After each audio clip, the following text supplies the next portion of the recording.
नमस्कार, स्वागत है आपका। मैं हूं आपके साथ लोकेंद्र त्यागी। हिंद प्रशांत क्षेत्र में बदलते सामरिक समीकरणों के बीच भारत ने एक ऐसा कदम उठाया है जिसे चीन की बढ़ती आक्रामकता के खिलाफ बड़ी रणनीतिक चाल माना जा रहा है। ऑस्ट्रेलिया में हुए भारत ऑस्ट्रेलिया वार्षिक शिखर सम्मेलन के दौरान दोनों देशों ने रक्षा, समुद्री सुरक्षा, खनिज, शिक्षा, खेल और तकनीकी सहयोग को लेकर कई अहम समझौतों पर मोहर लगाई। इन फैसलों का सबसे बड़ा संदेश यही है कि अब हिंद प्रशांत क्षेत्र में चीन की विस्तारवादी नीति का जवाब केवल बयानबाजी से नहीं बल्कि ठोस रणनीतिक साझेदारी से दिया जाएगा।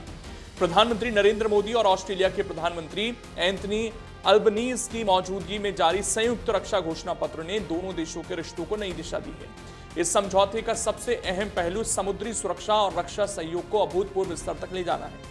अब भारतीय और ऑस्ट्रेलियाई नौसेना के जहाज जरूरत पड़ने पर एक दूसरे के बंदरगाहों का इस्तेमाल कर सकेंगे। वहां उन्हें मरम्मत, रखरखाव और ईंधन जैसी सुविधाएं भी उपलब्ध होंगी। इससे दोनों देशों की नौसैनिक ताकत और संचालन क्षमता पहले के मुकाबले कहीं अधिक मजबूत हो जाएगी। भारत की भौगोलिक स्थिति और ऑस्ट्रेलिया की समुद्री पहुंच को मिलाकर एक ऐसा रणनीतिक नेटवर्क तैयार किया जा रहा है जो मलक्का जल डमरू मध्य से लेकर पूरे हिंद प्रशांत क्षेत्र तक चीन की गतिविधियों पर नजर रखने में मदद करेगा। लंबे समय से चीन जिस दक्षिण चीन सागर और आसपास के समुद्री इलाकों में अपनी सैन्य मौजूदगी बढ़ा रहा है, उसके बीच ये साझेदारी क्षेत्रीय संतुलन बनाए रखने की दिशा में बड़ा कदम मानी जा रही है। समझौते के तहत दोनों देशों ने सैन्य विमानों की तैनाती और संचालन के अवसर बढ़ाने पर भी सहमति बनाई है। इसका मतलब यह है कि जरूरत पड़ने पर दोनों देश एक दूसरे के सैन्य ठिकानों और सुविधाओं का बेहतर उपयोग कर सकेंगे। इससे आपात परिस्थितियों में सैन्य प्रतिक्रिया तेज होगी और लॉजिस्टिक सपोर्ट भी मजबूत होगा। रक्षा विशेषज्ञों का मानना है कि यह कदम चीन की उस रणनीति का प्रभावी जवाब है जिसके तहत वो हिंद महासागर क्षेत्र में अपने प्रभाव का लगातार विस्तार कर रहा है। भारत और ऑस्ट्रेलिया ने यह भी तय किया है कि हिंद प्रशांत क्षेत्र में होने वाले सुरक्षा घटनाक्रमों पर दोनों देश नियमित परामर्श करेंगे। खुफिया सूचनाओं का आदान प्रदान बढ़ाया जाएगा और रक्षा मंत्रियों के बीच हर साल वार्ता आयोजित होगी। इससे केवल सैन्य सहयोग की नहीं बल्कि रणनीतिक विश्वास भी मजबूत होगा।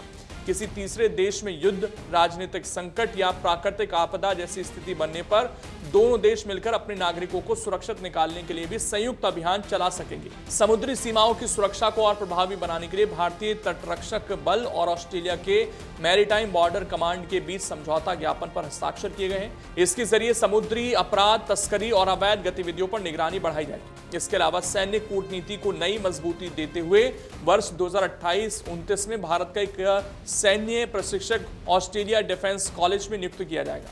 शांति अभियानों में महिलाओं की भागीदारी बढ़ाने पर भी दोनों देशों ने सहमति जताई है। आतंकवाद के मुद्दे पर भी दोनों देशों ने एकजुट होकर सख्त संदेश दिया है। प्रधानमंत्री नरेंद्र मोदी ने स्पष्ट कहा है कि आतंकवाद पूरी मानवता के लिए सबसे बड़ी चुनौती में से एक है और इसके खिलाफ लड़ाई साझा जिम्मेदारी है। उन्होंने यह भी दोहराया कि वैश्विक तनावों और संघर्षों का स्थायी समाधान केवल बातचीत, कूटनीति और अंतर्राष्ट्रीय सहयोग से ही संभव है। रक्षा के साथ साथ आर्थिक मोर्चे पर भी दोनों देशों ने बड़ी रणनीति तैयार की है। इलेक्ट्रिक वाहन, मोबाइल फोन, सौर ऊर्जा उपकरण और आधुनिक रक्षा प्रणालियों के निर्माण के लिए जरूरी लिथियम, कोबाल्ट और दुर्लभ पृथ्वी तत्वों की आपूर्ति सुनिश्चित करने के उद्देश्य से भारत और ऑस्ट्रेलिया मिलकर क्रिटिकल मिनरल्स कॉरिडोर विकसित करेंगे। फिलहाल इन खनिजों के प्रसंस्करण और वैश्विक आपूर्ति श्रृंखला पर चीन का ही दबदबा है। ऐसे में साझेदारी भारत की रणनीति और औद्योगिक आत्मनिर्भरता को नई ताकत दे सकती है।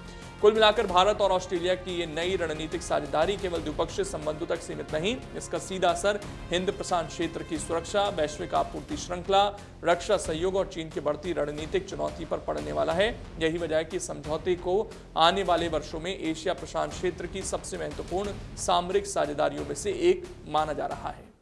अगर आप ये वीडियो YouTube पर देख रहे हैं तो हमारे चैनल को सब्सक्राइब कर बेल आइकन दबाएं और Facebook पर देख रहे हैं तो हमारे पेज को लाइक करें।